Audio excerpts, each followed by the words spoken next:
Wakil Gubernur Jawa Timur Emil Dardak kembali kunjungi Pondok Pesantren Al-Khozini di Sidoarjo, Jawa Timur. Emil memantau perkembangan pencarian jenazah sambil menemui keluarga korban.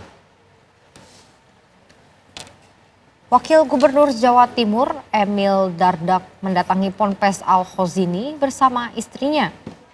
Emil terlihat berbincang-bincang dengan para keluarga korban. Wakil Gubernur Jawa Timur itu mencoba menjelaskan kepada keluarga korban terkait proses pencarian jenazah para santri yang masih terjebak di bawah reruntuhan bangunan pondok pesantren. Emil juga menguatkan para orang tua yang anaknya menjadi korban runtuhnya bangunan pondok pesantren dan hingga hari ini belum ditemukan. Selain itu, Emil Dardak juga memantau perkembangan pencarian jenazah korban yang dilakukan oleh tim Basarnas.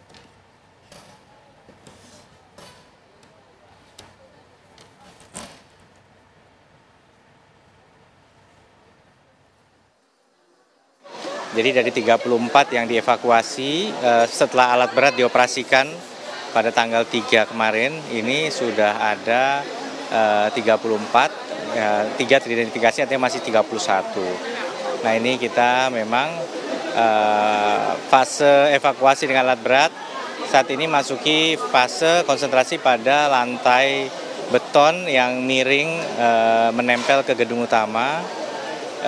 Dan itu sektor A2 dan A1.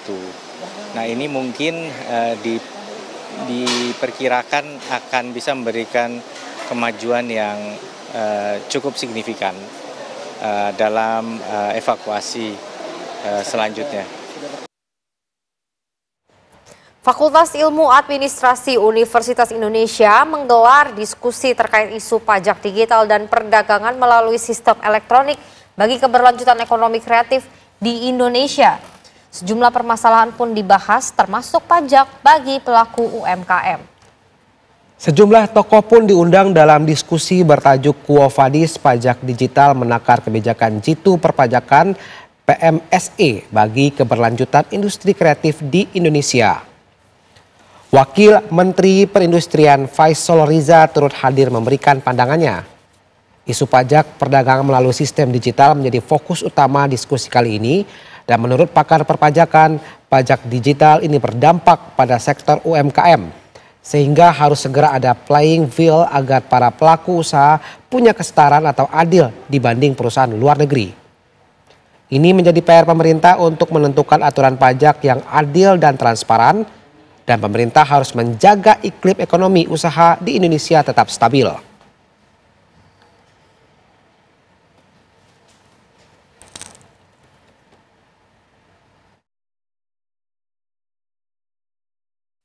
Jadi kalau kita melihat, kalau pakai kata digital itu kan lebih ke arah industri kreatif.